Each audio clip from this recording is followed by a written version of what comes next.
Professor. As we near the end of our semester, I just want to take a moment before I get started with my speech and thank you for all that you have taught me this semester.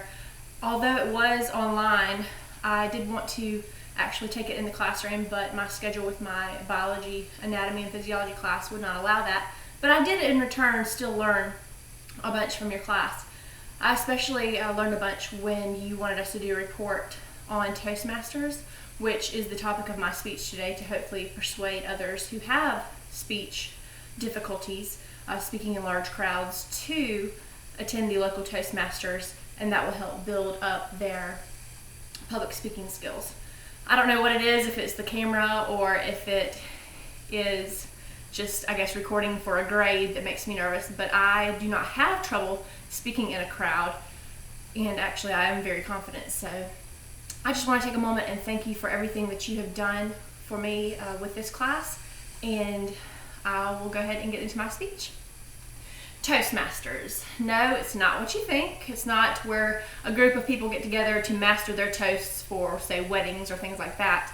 This is actually an organization that has been formed all across the country to help others with difficulties in their public speaking.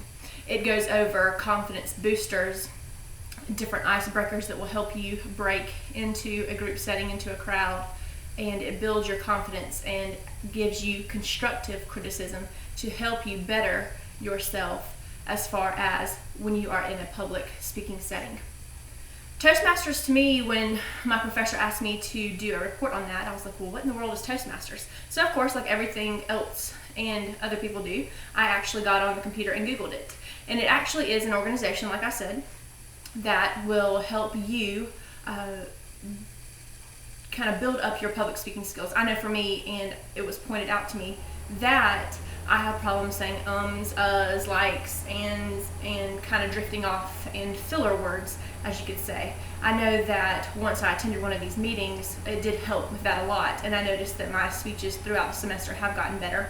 But, you know, it is, I have noticed through this class and Toastmasters that the ums and ahs and likes and ands are in my everyday speech, so I guess it would filter over into public speaking. I know that different subjects and things like that were given throughout the semester, and we're not to discuss certain things like church and state. They need to be separate, but I did speak on different things that were dear to my heart. And today I just wanted to touch on Toastmasters and how that changed my public speaking skills. So first off, what happens in a Toastmasters? You want to get on the computer and locate your community's Toastmasters if you do not have one. I know they have them probably in major cities, if not where colleges and universities are. When I attended my first Toastmaster meeting, I was a little intimidated. I didn't know what to expect, but you know, it was for a grade, so I went, just like in other classes, like in American government, I had to sit in on a city council meeting. So I went, and to start off, it was a little intimidating, but we actually met in RJ's seafood and steak restaurant, which is in Statesboro, which is one of my favorites, so it kind of eased the butterflies a little. So what happens, it's just like a regular meeting, it's called to order. Then you will actually sit down and new people in the group are introduced. You have an opportunity then to tell a little bit about yourself, which I did. And then instead of having an icebreaker, which they call, is where you get up and start your first speech, I wanted to introduce myself, tell why I was there and what my goals in life were and things like that. Just a simple 1 to 2 minute spill about who I was, and just to kind of sit back and see how things were for the first time. As for me and my nerves, I know that once I do something one time, then I'm more equipped to do it the second time.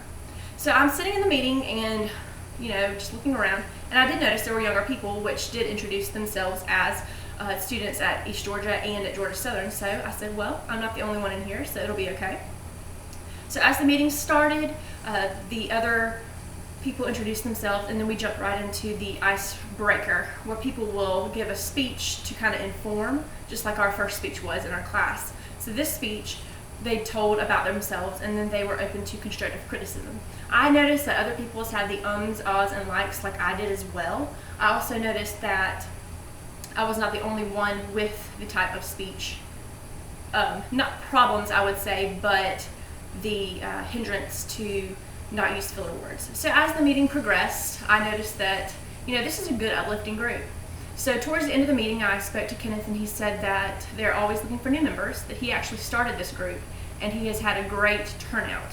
With this group, the goals are to boost your career, and in that it is giving you the confidence to go to job interviews and things like that without using the filler words, and give you more self-confidence when you are speaking in a public setting. I know for some that, like myself, with cameras and things like that, they do kind of, I don't know why they're intimidating, but they are a little bit, and I'm not easily intimidated. But it gave you different techniques that you could do just to breathe, slow down like I need to do, and I talk fast in general anyway. And so when I get nervous, I get really like chatty Cathy and talk 90 miles a minute. But it helps you, give you different techniques and things like that. So I encourage anyone out there that if they aren't in a public speaking class to kind of search out the Toastmasters, because it will help you, not necessarily help you with a toast, but it will help you in a group setting and give you constructive criticism. And they're always welcoming new members and things like that. So my persuasion today is that if you are having trouble, don't worry, because there are others like you.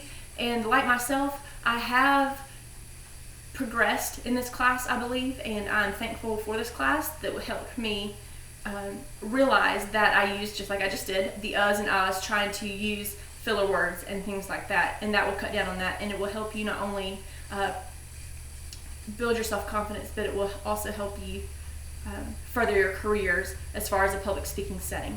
And I just wanted to thank you, Professor Burtis, for this semester, and I hope you enjoyed this speech, and you have a happy holidays. Thank you.